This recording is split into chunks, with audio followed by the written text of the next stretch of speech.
I just say one word? No. And then we get into the hair, and the hair is trash. But the runway, girl. You know my name, Neon Noire, on my road to fame. I am that bitch, coming for your spot. Neon Noire, now let me show you what I got.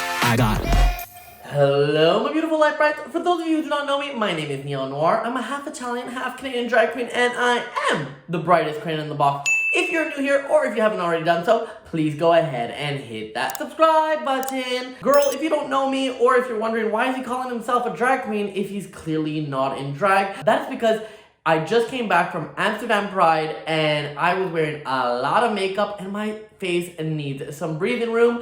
So I decided to do this first video of a Drag Race Philippines out of drag. That is right, I did say Drag Race Philippines. Drag Race Philippines dropped just this week, and if you've been watching my channel, you know that I actually haven't watched any of the other Drag Race Philippines, so I'm getting into it on season 3. So it is time to play my favorite game, Fab or Drab, where we rate the looks of Drag Race Philippines Season 3, Episode 1, and let you know if the looks are fab and fabulous or drab and awful. And make sure to stay tuned all the way to the end, where I let you know who had my fab and drab of the week. This week, since it is the premiere episodes, we are not getting one, but we are getting 2 looks. We are getting the entrance look, and we are getting the runway look. And this week's runway theme is Hometown Girl, where the queens must give us an interpretation of their hometown. Now, this is going to be really interesting for me because I'm going to be judging people on their hometown looks, but I actually have a very limited knowledge on the Philippines, so this is also going to be a learning curve for me. So if you hear me saying anything wrong or you just want to educate a bitch, let me know in the comments below. With that said, let's find out who shined bright and who faded into obscurity. First up, it's Angel, and Angel's coming out in this sort of a beige mesh dress with rhinestone detailing all across it. She's then paired it with a long brown hair. Not only is this Angel's first look, but this is the first look that we are getting of the season, so Angel has a lot to live up to. She comes out with this dress, which is a very beautiful dress, which has got all the rhinestones, all the right cues, and it is very beautiful. But is it enough? And that's where I started to question myself. Drag Race Philippines had one of the best promo Meet the Queens look. If you want to see me criticize that video, you can see it down below. So when this came out, I was like, ooh, this is not what I was expecting. It is a fine dress. It is a very beautiful dress, and she looks good in it. But it's really missing that little extra oomph that I came to expect. I wish that had she done this dress, that she would have done with a little bit more crazier hair to really counterbalance the simpleness of the dress with something a little bit more extravagant at the top. Additionally, this is the first time we're seeing you, so I was expecting more. On top of it, Angel on her promo look was giving you body, so I was expecting a little bit more body here. Not that she's not giving you body, it's just she's not giving it to you in the same way. This look ultimately doesn't say much about her brand. It just basically says, I'm pretty. And pretty she is. So as much as it is not my favorite, it is not bad by any means of the imagination, and that's why she is still gonna get a fab. And for our hometown realness look, Angel is coming out in this sequin dress with these sort of knives coming out of it with blood dripping down from it. She's then got this top hat that is also rhinestone to the gods with more knives on it. Now, I'm not quite sure what she's supposed to be representing because I am a dumb bitch, but I love this look. If you're able to teach people through your drag and just have a gorgeous look where people get you interested, then I think that is a fantastic look. And I am interested to know more about where this story is coming from and what she is trying to portray. It is giving me a little bit of like spooky Halloween vibes, maybe a little bit of a Leah in that vampire movie. All in all, I love this. And maybe that's just because Halloween is my favorite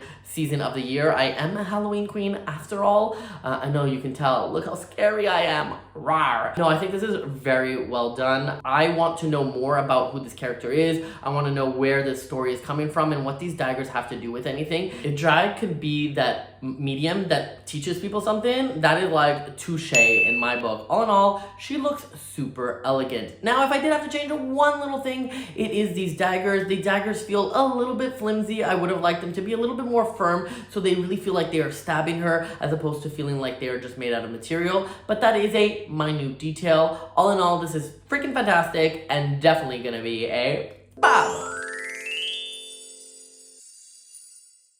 Next up, it's a Versex, and Versex for her entrance look is coming out in this like 90s inspired t-shirt dress. It looks like she got a bunch of like band or music t-shirts, cut them up to give you like this it girl a vibe, and an it girl she is definitely giving. Now, I really enjoy this look because it is completely not what you were expecting from Drag Race. A lot of drag queens love those little rhinestones on things to just like zhuzh it up, and girl, I am definitely one of them. But this definitely takes it more into like a fashion aesthetic. I don't know if it's high-end fashion, but it's definitely street fashion, and that's at least telling me something about her personality. In her Meet the Queen, she said that she was a fashion queen, and I didn't really see it there. But then she comes out with this one, and I'm like, okay, maybe she might be right. This is definitely giving fashion. I love all the accessories that's giving you a little bit of this like punk vibe. It's got this whole like deconstructed vibe. It definitely feels cool, and it definitely feels like someone I want to be. And because I look at her and think to myself, can I pull that off? And I want to be this girl. That is why I'm gonna go ahead and give her a Fab. And for her hometown realness look, Versex is coming out in this graffiti dress with this graffiti pocket hat and this fur coat. She said she is giving you Manila meets New York. Now, I've never been to Manila, but I have been to New York, and this is definitely screaming New York. It's got all the graffiti on it that reminds me of like the graffiti on the side of the subway, and it looks really cool and really fashion week, and she did say she is a fashion queen, so I guess that's where the New York thing comes in. But as a hometown look, I'm a little bit confused because did she even live in New York? That being said, I always say if you're not gonna follow a theme, you better look good doing it, and Versex definitely looks good doing it, and that is why she is getting a Fab. Next up, we have John Fedellaga. Girl, I don't even know how to say this last name. Next up, we have John. And John is coming out wearing this black rhinestone dress in this very curvy and mermaid style. She's paired it with this veil and these red roses. She's definitely giving you that widow vibe. Or is it a black wedding? I'm not quite sure if she's going more for wedding or she's going for widow, but either way, I like that she has an idea and a concept. I'm not quite sure why she's doing like a widow death theme for an entrance, because actually this should be her introduction, so maybe a bride theme would have been better. But I do like that there was a little bit of personality into it, and that's what I felt was kind of missing with somebody like Angel. Both of them had very beautiful gowns, but at least this one pushed it a little bit and went in a specific direction. Now when it comes to the hair and accessories, all of it looks very impeccable. Clearly John knows exactly what they're doing and has some really great drag. I feel like overall this feels very womanly and very real, and I like my drag queens to feel a little bit more draggy, you know what I mean? I feel like this could have used some jewels in the hair, maybe a little tiara, a little bit of sparkle up there to just like bring it up a little bit. I think that would have just like added a little touch. And the other thing that I probably would have changed is these flowers. These flowers feel so cheap in comparison to this dress. This dress has got all of the elegance, all of the beauty, and these flowers feel like they come from the dollar store. I feel like had she done fake flowers, I think that it would have looked better with a slightly higher quality flower, and maybe even rhinestone some of the flowers, or even burnt them and then rhinestone them to give you a little bit like that edge. I feel like that's what this look is missing, a little bit of edge. That being said, it's a good look. Is it one that I'm necessarily gonna remember? Probably not. But she looks impeccable, and it's a good start for John. So therefore, it's gonna be a Fab. And for her hometown realness look, John Fedellaga is coming out in this like blue headdress, a veil thing with this red dress that is encrusted with all the rhinestones with this giant sacred heart in the middle. She then paired it with this giant headpiece with gold and red all around it. John goes on to explain that this is actually representing one of her favorite festivals from her hometown of Cavite. I've never been, but honestly, I don't care, because even me who doesn't know this festival loves this outfit. It was giving me more like Mother Mary vibes. Maybe that's just because that's my references, but either way, I love it. On top of it, she didn't do anything subtly. The whole dress is encrusted with rhinestones, so it dazzles as it walks down the runway. She's got this giant heart on her chest and this giant headpiece. This is the type of drag I was expecting to see out of John, and that was just based on her Meet the Queens. That's why when she did her entrance look, I was like, what is going on here? But I am glad she recuperated with this one. All in all, I love this outfit. Every little detail feels very put together. Well, except for her nails, because those weren't done. But we'll forgive her for that one, because this is just a spectacular and definitely gonna be a Fab. Next up, we have Myx Chanel. And Myx Chanel, for her entrance look, Myx is coming out wearing this pale pink number paired with this staff and this sort of cosplay hair. And she's rolling, and yes, I did say rolling because she is on roller skates coming down the entrance. Now, I think that the roller skates is a very cute touch. It sets you apart from everybody else. The other thing that I do like is that she went in a little bit of this cosplay direction. We saw a little bit of this in her Meet the Queens, and now we're seeing it again. So she's really saying, this is my brand, this is who I am, and I'm giving you cosplay. So someone like me who doesn't know her, I already know her in just one look. Now, I actually don't know what character she is actually cosplaying, so I feel a little bit stupid, but I do like the effort that's been put into it. I love this hair, it's really sculpted, and it really works. And cosplay hair is really difficult because it takes it to like this other dimension. I like the staff, I like the roller skates, but because I don't have a lot of reference points to it, I can't fall in love with the character, but that's probably a me thing more than it's a her thing. But it is going to affect my judging overall. That being said, even though I don't know the character, I think it's really cute, and I think she did make an entrance, and that is sort of the point. All in all, I think this was pretty good, and definitely going to be a pop. And for her hometown realness look, Myx Chanel is coming out in this white dress with this giant red flower. She's paired with blonde hair and sort of like these little dripping tears coming from her face. She goes on to explain that she is representing the resilience of Mariquinos in the face of calamities. Girl, if you know what any of that means, let me know in the comments below. But getting into this dress, it is a very beautiful dress with these lovely sort of pieces coming off of it. And because the whole dress, her makeup, and her hair is so white and blonde, this red flower really pops to really make a statement. Now, the only thing is that because I don't really know the background or the history behind it, it's hard for me to judge it for any sort of deeper level. I can only judge it for like a superficial level. And because I'm judging for a superficial level, it is just a white dress, while a lot of the other queens did so much more. Based on that fact, I feel like I can't fairly judge it, but she looks good in it. And because she looks good in it, I'm gonna go ahead and give her a pop. Next up, we have Tita Baby, and Tita Baby for her entrance look is coming out wearing this gold sequins, muumuu style dress with a gold matching headdress. And girl, can I just say one word? No. This is definitely not the look. First off, I appreciate old school drag. I feel like old school drag paved the way for what we do today, but this is not even old school drag. This is lazy drag. I know so many queens who have this look, and they're doing brunch gigs. They are not coming in as an entrance look to Drag Race Philippines. Now, if you are doing your brunch gigs, if you are doing your little DJ set, then this is probably the look that you're gonna wear, because you need to be like comfortable moving around, doing your thing, hosting, yada, yada, yada. But for Drag Race, I definitely expect you to level up. And what did you level up with? Some sequins? Girl, this is just not the look. If this is any indication of what's to come this season from Miss Tita Baby, then I am very worried. I think this was a very low effort and definitely gonna be a drab. And for her hometown realness look, Tita Baby is coming out in this white dress with these sort of blue flowing lines all over it. She's got these giant bustle sleeves, and she's paired it with this hair that is crafted in this swirl look. First off, let's talk about this hair. I love this hair. It is so architectural, so interesting, and so modern, and so different from her entrance look. I was really not expecting something like this from Tita looking at her entrance look.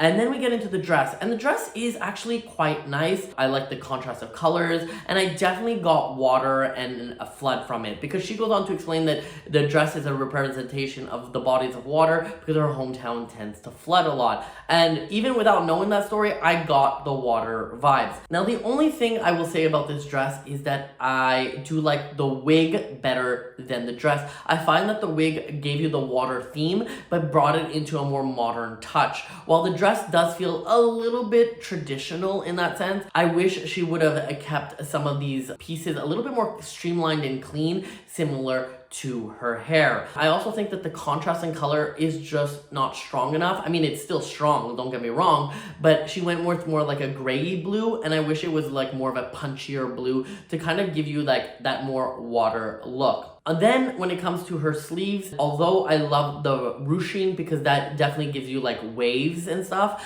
I do feel like she didn't need it on her sleeves because I would have liked a little bit of more space to see her body. I feel like the ruching would have just looked better at the bottom of the dress. I know a little bit more traditional in that sense, but I think it would have worked better to really give you a little bit more shape to her. And finally, if I was gonna do this hair, I probably would have done it in a blue or a blue-gray to match the outfit a little bit more. All in all, this is a good dress had it been on any other season of Drag Race. But coming with this competition of Drag Race Philippines, I am judging these runways a lot harder than I would any other season. And that is why I'm gonna unfortunately have to give her a drab. But girl, that hair. Next up, we have Khianna, and that is Khianna with a K. And for her entrance look, she's coming out with these blue fans with spikes all over them and this sort of a blue dress underneath. And if you are a fan of any video games, you immediately clock this as a katana inspired look. Now, I got it in 3 seconds, even before she exposed her face and all of the details on the dress. Now, the thing about doing a cosplay inspired look or a character inspired look is that it could look Halloween costume very, very quickly, and that is exactly what I was afraid of when she walked out. But as she lifted her fans, you saw that actually she took some fashion interpretations into it. She decided to build up this piece, she decided to rhinestone it, she decided to add some colors onto it, and she decided to add this really beautiful sculpted hair. That's how you do character as a drag queen. You want to take the inspiration of the character, but you want to make it your own. You don't want a carbon copy of the character because otherwise it's just a Halloween costume, and this is definitely not a Halloween costume. This definitely goes more into the cosplay territory than it does the Halloween territory. It definitely feels draggy and interpretive into her own way. Even though I don't game anymore, I grew up on Mortal Kombat, so I kind of already fell in love with it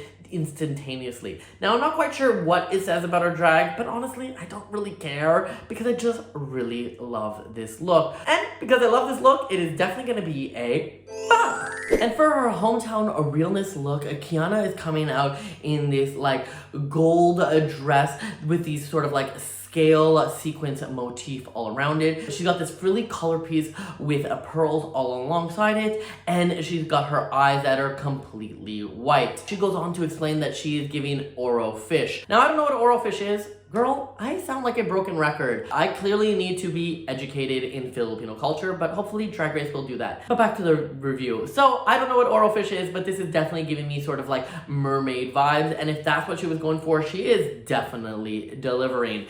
Now, I will say that had this dress been on another season, I probably would have rated it a lot higher than this one, but this season of Drag Race Philippines is really turning it out. But this season's got some tough competition. So as beautiful as this dress is, it is not gonna get top marks because there are so many people that are doing so much better. That being said, this is not bad by any means of the imagination, and it's still gonna get a bow.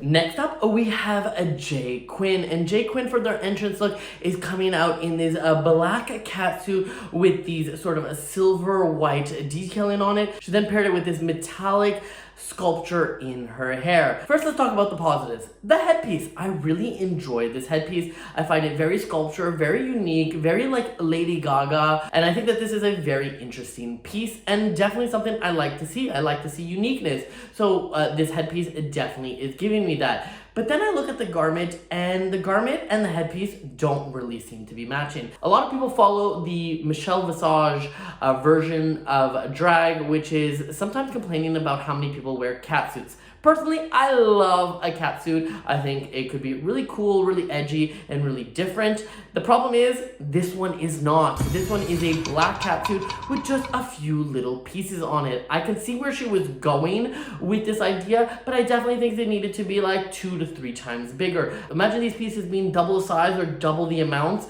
to really give you more of a interesting take on it. Right now, they all feel itty bitty and really feel like they are just glued glued on to a catsuit. And I'm going to assume she had this catsuit in her closet. And I say that because the back isn't done. The back is all black and there's literally no pattern on it. And this is a typical drag queen hack. We do everything to the front and then we don't really care so much about the back. And you know when the back is done that you know that it was not necessarily made for a bar, but made for a runway. Because at a bar, nobody sees the back. And if they do, they are drunk, so it doesn't really matter. But this catsuit is just not enough. We've seen 100 catsuits, so if you're gonna do a catsuit, it better be a damn good one. And this one just simply isn't. And that is why she's getting a drab. And for her hometown, a realness look, a J. Quinn is coming out in this sort of tutu style dress with these giant metal wings. She is definitely giving you a little bit of steampunk, a little bit of cosplay, and a lot of character. Now, she goes on to explain some story about how this makes sense to her hometown, and girl, I ain't buying it. And that's why I'm not even gonna repeat it, because it's a whole lot of BS. That being said, when we get into this look is pretty cool. When you look at the wings definitely have some rust on them to pull out the colors of the dress, and it definitely feels like it was really well crafted. And I always say, if you're not gonna follow a theme, you better look good doing it. And I think she looked good doing this. Even though I didn't believe the story, I believe the character, I believe where she's going with it, and I believe she believes it, and that's the most important part, because you gotta sell it, and sell it she did. All in all, she's gonna lose some points for not following a theme, but I think this is super cool and much better than her entrance outfit, and that's why she's getting a bow.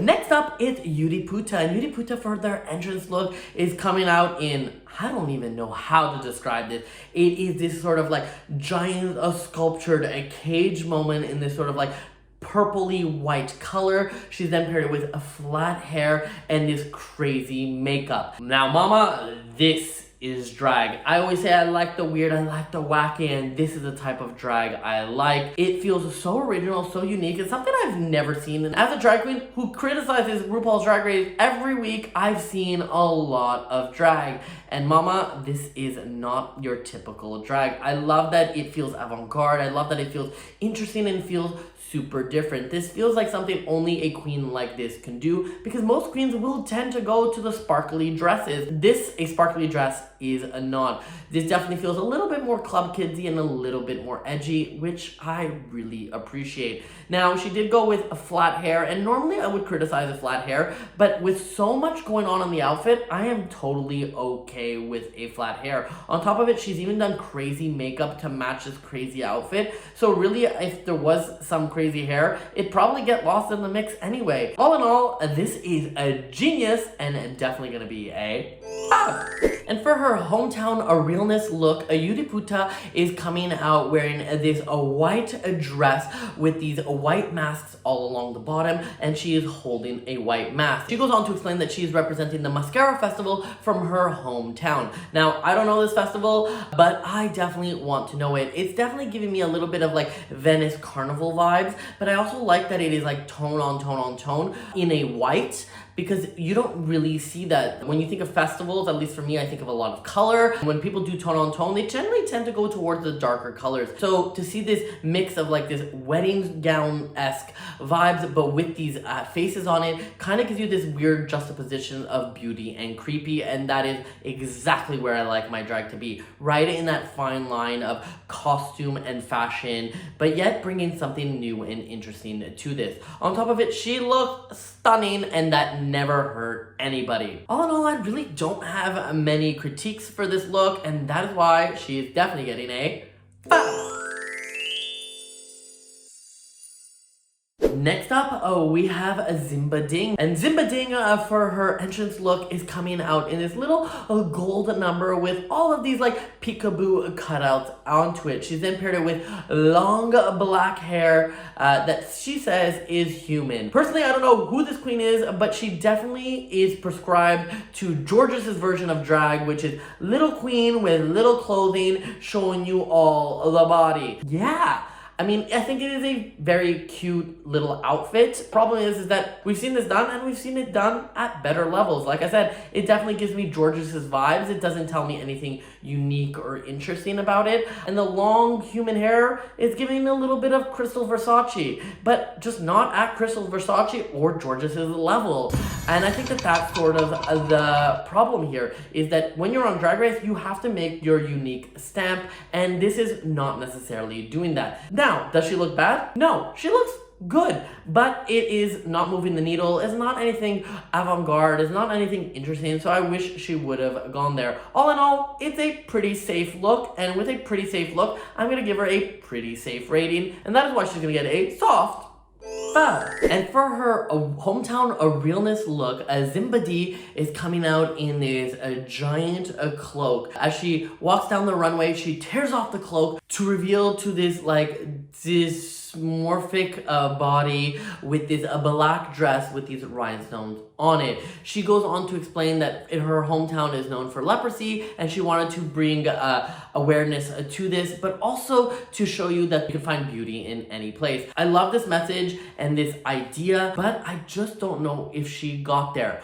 Allow me to explain. I actually think this top part that is a little bit more leprosy-like works really well and definitely tells the story, but it feels a little bit flat in its color, so I wish she actually would have added some shading to it to kind of like contrast it a little bit, and to take this idea and make it more beautiful in the more traditional sense. I think it would have been really interesting to actually have some rhinestones on it so that the shadows and things would shimmer in the light. Then we get into like the skirt dress part, and that's the part that really confuses me, because if you're gonna have leprosy, why not do a full bodysuit in this leprosy thing? I feel like the bottom of the dress is the part that actually loses me, because it feels so basic compared to this really strong idea at the top. And then we get into the hair, and the hair is trash. The hair really just doesn't feel right for this look, and that's where I started to lose it. So as much as I love this idea, I actually wish it would have doubled down on this idea and pushed it even further.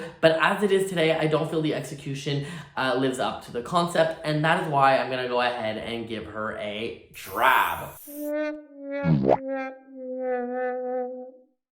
Next up, we have Popstar Bench, and Popstar Bench for her entrance look is coming out in this checkerboard pattern that is a full sequence. She's got her tiny little pointy shoulders and this giant hat. She said, "You wanted an entrance look, I am giving you an entrance look." What I love about this look immediately is that she went for it. Some of these queens try to stick to pretty and don't really give us enough personality, and this is definitely a lot of personality.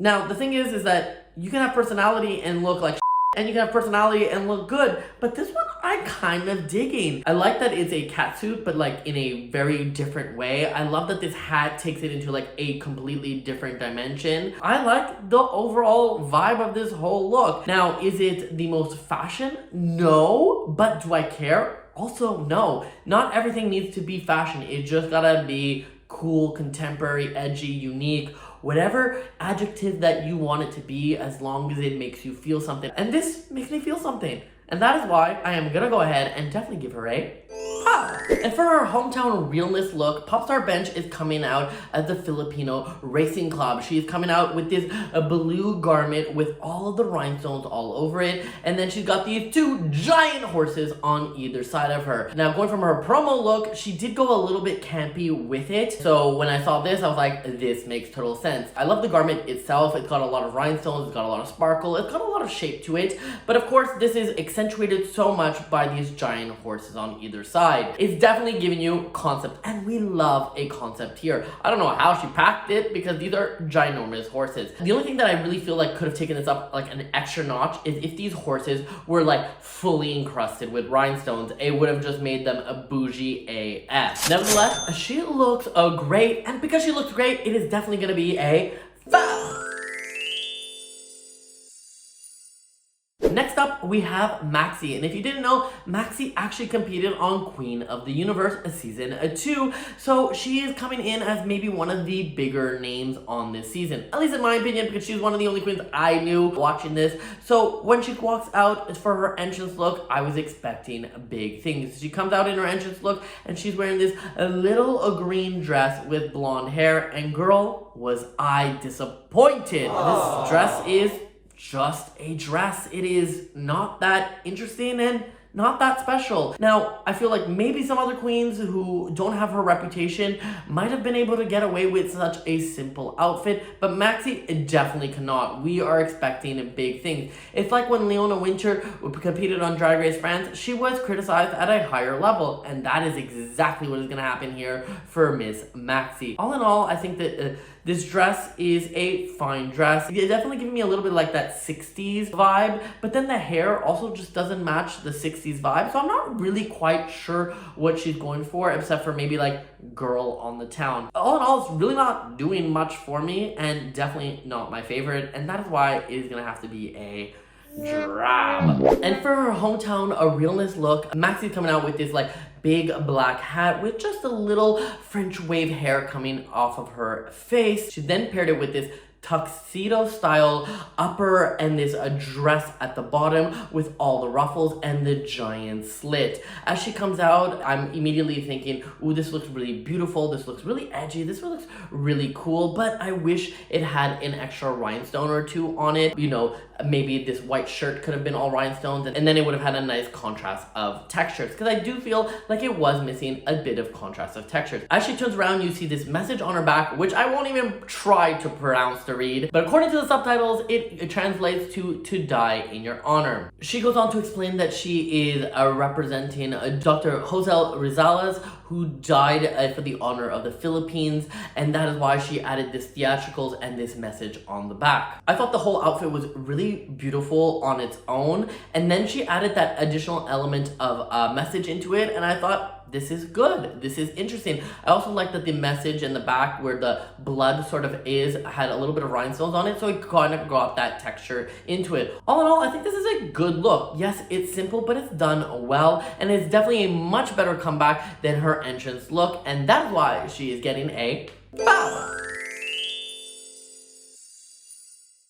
And that is it for episode 1. 11 queens, 2 looks each, 22 looks, and oh my god, what a start. Now, for me who's never watched Drag Race Philippines, I am really excited for this season. I thought that the entrance looks were a little bit not that interesting, to be honest, but the runway, girl, the runways, this is like all-stars level shit, and it is just like the Philippines. No wonder Marina Summers was so amazing on UK vs. the World, and now I'm even more excited to see Global All-Stars with Eva La Queen, which if you want to watch me do a review of that, I will leave the link below because I will be doing Global All-Stars, and I've actually already done 2 episodes.